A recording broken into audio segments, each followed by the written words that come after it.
Good morning, class. I'll start with our next lecture in your subject management process and organization. The chapter today is the 4 levers of control. Let's start with it. Okay. A fundamental problem facing managers is how to exercise adequate control in organizations that demand flexibility, innovation, and creativity. Thus, effective control is necessary in organizations. Mechanisms do exist to ensure that companies have adequate control to be on track and are able to compete with businesses and with demanding and informed customers.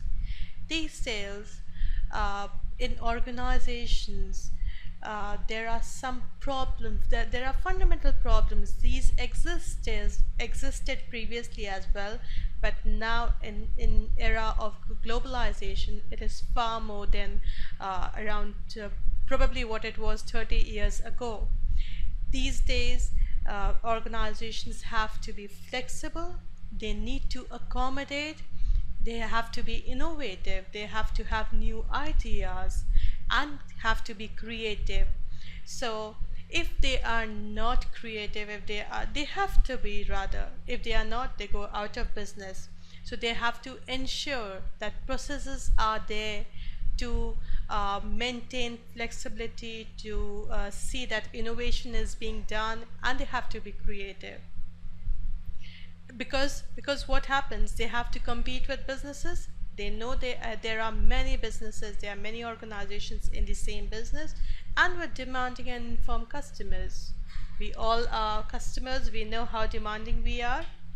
Within companies, processes exist to ensure that the below 4 things happen effectively: obtaining commitment to the purpose of the company, staking out the territory, getting the job done, positioning for tomorrow.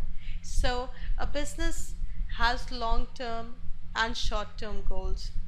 It is important that both short-term and long-term are in collaboration. They should not conflict each other. If if a company sees only short-term goal, then what happens? They lose vision. They don't know what their ultimate goal is. Where do they see themselves 5 years or 10 years from now? So it is very important to make sure that the above 4 things happen smoothly in a company. There are levers of control to keep things on track. Robert Simons said in 1995, rather, he introduced the 4 levers of control framework. This is a framework using which managers can can have control. They can use this as a framework, as an example, to keep control on the tensions or on the things that are not happening properly, to see what their vision is. It's a framework for managers to manage between value creations and control. You have to be flexible, you have to be adaptive, you have to be innovative. So along with this, you just cannot simply leave control. There has to be something between value creations and control. This is a very important tool in today's dynamic and highly competitive market. You can be innovative, but if you don't have control over your organization, what happens? Nobody would be there to seek your idea. The 4 levers of control are core values, belief systems such as mission statements, vision statements. So what do we believe in? What does the company believe in? Boundary systems such as boundary systems are risks to be avoided, such as codes of conduct, operational guidelines, strategic uncertainties, interactive control, face-to-face meeting, action plan. So this is explained further. Okay, critical performance variables controlled by incentive systems, compensation systems, valuation standards. So let's see what it's there. Belief systems. Belief is something that we believe in, something that we would always believe. So if our beliefs are rooted, if we have belief, we can think 10 years, 15 years ahead. So, companies use belief systems in an effort to express the value and direction that senior managers want their employees to embrace. Yes, belief systems typically are inspirational and value laden. They draw the employee's attention towards a value they create for the customer. They are explicitly mentioned in the company's mission and vision statements. The systems are designed to be broad enough to appeal to many different groups within an organization. The belief system's main sorry, the belief system's main purpose is to inspire and promote commitment to an organization's core values. So, in any organization that you work, they have some belief systems. When you join a company, they give you their statements, mission statements, vision statements, where they see themselves 10 years, 15 years ahead, where they want to see you 10 years along with them. So, and what is it that they believe in? Something, probably the daily scenario, uh, they want something from their employees. They would mention it explicitly. They would be very clear on it, and the employees uh, do work towards it. They should believe in the belief system of the organization that they're working in, because if they do not, there comes a conflict of uh, between the employee and the management and the superior and the organization. So there should be goal congruence. As said earlier in my previous lecture, goal congruence means the employee as well as the employer's goal should be the same. They should work towards the same goal. So if an employer has some goal, has some beliefs, the employee should also believe, and they would be good. Definitely it would be good. The employer would not tell you to do something which is not good. Boundary systems. Boundary, something where things should stop. Boundary systems are stated rules, limits, and defined sanctions for employees. The boundary systems give a limit to the employees that they should not cross. Beneath that limit, they should be allowed to work as this allows innovation. However, it should be within clearly defined limits. Certainly, we are working in an organization, and there are certain etiquettes that we need to have. There are some boundaries that shouldn't be crossed, and that is mentioned in the codes of conduct, the do's and don'ts that we call in an organization. So it is clearly mentioned, you're supposed to do this, you cannot do that, rather you cannot do this. If, for example, if you are not allowed to wear casuals. This is a very small example, but if you're not allowed to wear casuals in business days in the organization you're working, so you have to follow that. You cannot go in casuals. So this is something which is clearly mentioned. These are the codes of conduct that needs to be maintained. These are the boundaries that should not be crossed. Sexual harassment in organizations is very explicitly mentioned. This should not be crossed. Some examples are breaking laws to make short-term gains, indulgence in corruption, sexual harassment, giving two important transaction tasks in one hand, Barings Bank scam. What happened in Barings Bank scam? The organization gave one employee in Singapore two tasks. He was allotted two tasks, and then he probably, what he did was he did a fraud. He purchased some shares and during this, the shares value went down, and because of this, a big scam was rather a big scam happened, just because of a single employee who was given two tasks together. So usually organizations do not give two tasks to one person. They should not give, because there can be conflict, and then there can be scams, and uh, sexual harassment, indulgence in corruption. Many many card companies, many banks have customer cares wherein the employees have card details, credit card details, debit card details, bank details, and many information, many secret information that they have access to. So if somebody indulges in corruption, what happens? It's a loss to the company. It's a loss to the it's loss to the customers. So these are the boundaries that the employee should not cross. Interactive control systems.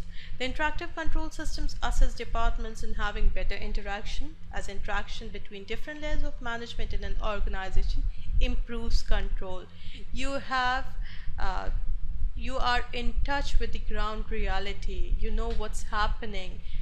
Usually what happens is that the superiors do not have interaction with subordinates, and they may have reports, they know everything, but they really do not know the ground reality, which is very important. By interaction, they can have it, and they can have control. This ways they can have control. Making a control system interactive also demands attention from participants throughout the business. One good example of interactive control system can be of Pepsi. At PepsiCo, the weekly release of market share rankings makes around 60 to 70 people to work on the data received in anticipation of queries from seniors. So what happens at Pepsi? When they get the market share rankings, some employees work towards that, because they know now the superiors, now the management would come and interact with them. So they have a chance to interact with superiors, and with this the superiors can get some innovative ideas, because everybody can get can have an innovative idea. So if the superiors interact with employees, if the superiors interact with the subordinates, they can get a very good idea in disguise. The managers discuss the ranking with the subordinates and review action plans that subordinates have prepared for such a situation. It can be said that interactive control systems track the strategic uncertainties. These uncertainties might relate to any changes such as technology, customer taste, government regulation, and industry competition. So this helps in getting an innovative idea. Diagnostic control systems. Diagnostic control systems are feedback systems that monitor organizational outcomes and correct deviation from preset standards of performance. So what happens in this kind of control? If there is a problem that occurs, then these correct any deviation. These kinds of control systems correct any deviations from a preset standard. There is a preset standard operating procedure. If there is some deviation, these types of controls help stop the deviations. While applying diagnostic controls, management is able to adjust and inputs and processes so that future outputs will more closely match goals. Yes, so they stop that deviation from occurring. However, we may conclude by saying that implementing strategy effectively requires a balance between the four levers of control. This balance permits a simultaneous balance of strategy as plan, pattern, position, and perspective. Although it may depend on the organization's need and situation to select which lever of control is to be used up to which extent. So You can have diagnostic control systems, you can have interactive control systems, you can have boundary systems and belief systems, but it is important that there is a balance between all of them. You just cannot have diagnostic control systems. If you have only diagnostic control systems, and so what happens, the the problem would occur, absolutely, and then you can get a diagnosis and then you can control it. So if you have only interactive systems, you have interactive, that's good that you have interactive, but there has to be diagnostic control system along with interactive as well. If there's a problem in hand, diagnostic control systems come into place. And belief systems, beliefs, along with beliefs, there has to be boundary. You believe in it, certainly, but there is a limit to it. So there has to be coordination among all the four levels of control. However, it depends on the companies which one they might want to have. Balancing the tensions in control systems. It is mentioned in the previous slides as to how the four levels of control are used to control the organization. However, it is of utmost importance to make a balance between control systems. There may be several conflicts of choices and interests while implementing the control systems in an organization. Modern business has made it all the more complicated. We all know that, because today there is so much of competition that it is becoming more complicated. Previously, it was the companies used to have monopoly, but now it is not. Simons describes management control system of modern times as knotted in tensions. According to him, there are 6 sources of tensions in control systems, which are listed below. So the first is tensions arising due to the need to make strategic choice, which is the tension between profit, growth, and control. Every organization wants to earn profit. Every organization wants to earn growth. Every organization wants a control so that profit and growth can be achieved together. But how? If you only want to earn profit, you would keep the uh, quality or the cost of the product low. You can earn profit for some time, but if the quality is not good, definitely the consumers would go somewhere else. If you want growth, you keep the cost low, you keep the product quality high, you have growth because consumers would purchase more. And if you want to keep both, you have to have control. So this is to maintain the coordination between all three of it. As per Simon, as Simon says, that the best thing to do is first to have control, then the other two. Because if you don't have control, you would really not be able to get profit, or you would not have growth. The tension between long-term and short-term needs. Again, do you want your company to grow? Do you see it as long-term company or as short-term? Tensions due to goal congruence among stakeholders and the efforts needed to imaginatively establish goal congruence. Goal congruence. What is goal congruence? Again, the goal of both the employee and the organization should be the same. They should not have conflict with, they should not have separate goals. Conflict of interest among several stakeholders, conflicting motivation of the employees, the tension between different professional aspirations, propensities, and functional skills of the different segments. So there can be conflict of interest among several stakeholders. We understand that because businesses, if it is a big business, they would have many stakeholders, and not only shareholders, but they have consumers who can be the stakeholders. They have, as if we take an example of Maggie these days, Maggie has the Maggie the Nestle, sorry, Maggie has the authorities have found lead in Maggie. So what happens now? Maggie is saying that there is nothing in it. Authorities say there is lead and there is MSG, high quantities of MSG in it. What happens now? There can be a conflict of interest. Stakeholders are consumers are also one of these stakeholders. So the businesses may take some decisions where a conflict of interest may arise.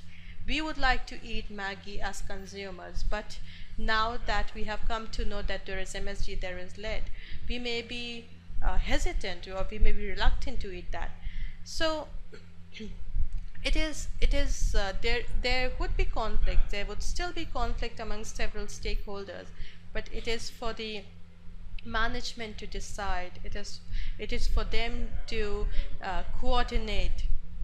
They can make some decisions that some may not like. They may keep the price of the product very low, but however, if the price of the product is low, it comes at a cost. They may not use the good raw materials to make it.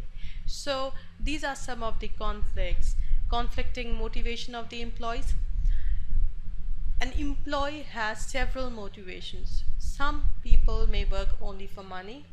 Some people may work for social gathering. Rather, if you see, people spend most of the time, rather almost 9 to 10 hours of a day in offices.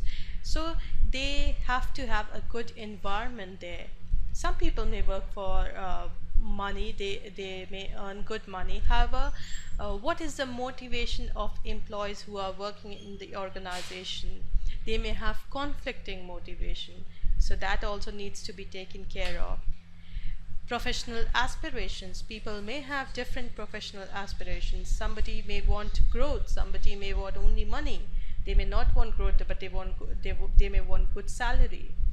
Tensions due to limited managerial of cognitive powers, the tension between the need and desire to seek opportunities, and the constraint due to limitation of the span of attention.